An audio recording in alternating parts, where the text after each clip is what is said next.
ते आपले कार्यकर्ते टिकवण्याचा प्रयत्न करीत आहेत आणि समोरच्या पक्षावर दबाव आणण्याचा किंवा समोरचे उमेदवार यांच्यावरती दबाव आणण्याचा प्रयत्न करत आहेत। मुळातच रमेश कदम हे 100% नगराध्यक्ष पदाचे उमेदवार होऊ शकत नाही आणि होणारही नाही आणि ते उभे राहणारही नाही अशी ठाम माझी खात्री आहे।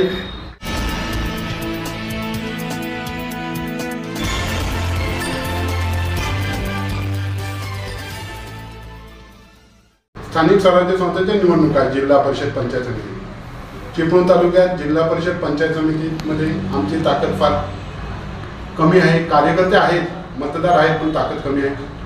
पण चिपळूण नगरपालिकेमध्ये आम्ही प्रथम महाविकास आघाडी व्हावी यासाठी प्रयत्नशील आहोत। तसेच आम्ही शिवसेना गट आणि राष्ट्रवादी शरद पवार गट यांना आम्ही चिपळूण नगरपालिकेचे नगराध्यक्षपद काँग्रेसला मिळालं पाहिजे हे आम्ही हक्काने आणि ठामपणे सांगितलेले आहे। मुळातच गेल्या काही दिवसापासून काही वृत्तपत्रामध्ये बातम्या ज्या आल्या की महाविकास आघाडीचे उमेदवार म्हणून रमेश कदम यांच्यावरती शिक्कामोर्तब करण्यात आले। मुळातच ही बैठक ही राष्ट्रवादी काँग्रेस पक्षाची होती। महाविकास आघाडीची कुठचीही बैठक झालेली नाही। आमचे प्रांताध्यक्ष हर्षवर्धनजी सटपाळ साहेब यांच्याशी आम्ही संपर्क केला असता त्यांनी सांगितलं की संपूर्ण महाराष्ट्रामध्ये जिल्हाध्यक्ष आणि तालुकाध्यक्ष यांना स्थानिक पातळीवर आघाडी स्वतंत्र लढण्याचे अधिकार दिलेले आहेत। मुळातच महाविकास आघाडीची बैठक झालेली नसताना स्वतःची उमेदवारी एक प्रकारे घोषित करण्याचे केलेली आहे। मुळातच महाविकास आघाडीची बैठक झाली आणि कुठच्या उमेदवाराचं नाव शिक्कामोर्तब झालं तर ते योग्य होतं। राष्ट्रवादी काँग्रेस शरदचंद्रजी पवार गट आहे। गेल्या 2-2.5 वर्षात ज्या घडामोडी घडल्या त्याच्यानंतर त्यांच्यातले आमदार शेखर निकम सर हे राष्ट्रवादी काँग्रेस पक्ष सोडून गेले। त्यांच्याबरोबर जवळजवळ 70% राष्ट्रवादीचे मतदार आणि कार्यकर्ते गेलेले आहेत। त्याच्यानंतर गेल्या 2 महिन्यापूर्वी प्रशांतजी यादव जे आमदारकीचे उमेदवार होते ते भाजपमध्ये गेलेले आहेत। त्यांच्याबरोबर 10% राष्ट्रवादी गेलेली आहे। मुळातच इथं राष्ट्रवादी शरदचंद्र पवार गटाची ताकद कमी आहे। ताकद कमी असताना सुद्धा त्यांच्या बैठकीत त्यांचा निर्णय असू शकतो त्यांचा राष्ट्रवादी शरदचंद्र पवार गटाचा उमेदवार कोण हे त्यांनी ठरवायचं आहे। जनतेमध्ये त्यांनी संभ्रम निर्माण करू नये। महाविकास आघाडीमध्ये कोणतीही चर्चा झालेली नाही आणि जी चर्चा होते ते प्रत्येक पक्ष नगराध्यक्ष हा आपलाच झाला पाहिजे या भूमिकेवर ठाम आहे। त्याच्यामुळे भविष्यात आघाडी होईल याची शक्यता चिपळूण शहरात तरी कमी वाटते।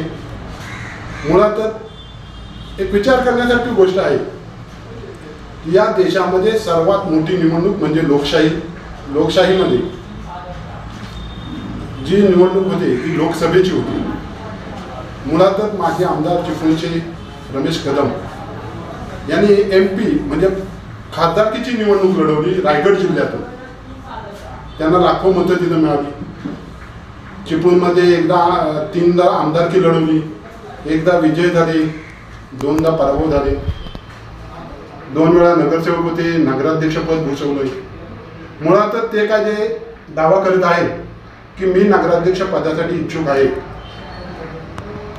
तर सर्वसामान्य कार्यकर्त्यांचा विचार आहे की सर्वसामान्य कार्यकर्त्याला नगराध्यक्ष पदाची निवडणूक लढवण्याची संधी मिळायला पाहिजे। मुळातच ज्या पद्धतीने रमेश कदम नगराध्यक्ष पदाला स्वतःच उभे राहत आहेत त्याची कारणं पक्षातली की त्यांनाही माहिती आहे की त्यांच्याकडे नगराध्यक्ष पदाचा प्रबळ दावेदार असलेला सक्षम असलेला उमेदवार नाही। आपले कार्यकर्ते टिकले पाहिजे, आपले कार्यकर्ते सैराभैरा होऊ नये यासाठी रमेश कदम स्वतः नगराध्यक्ष पदाचा उमेदवार असल्याचा दावा करत आहे। मुळातच त्या दैनिकांमध्ये अशी बातमी आली की सर्व पक्षीय महाविकास आघाडीचे उमेदवार।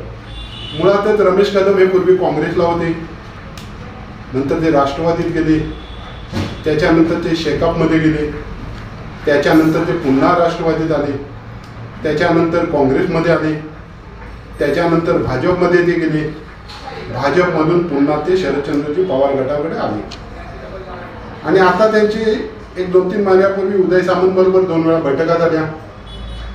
ते एकनाथ शिंदे गटाकडे जाण्याच्या तयारीत होते अशी चर्चा बाजारपेठेमध्ये चालू होती की यांच्या बैठका झालेल्या आहेत आणि भविष्यात हे शिंदे गटाकडे जाणार आहेत.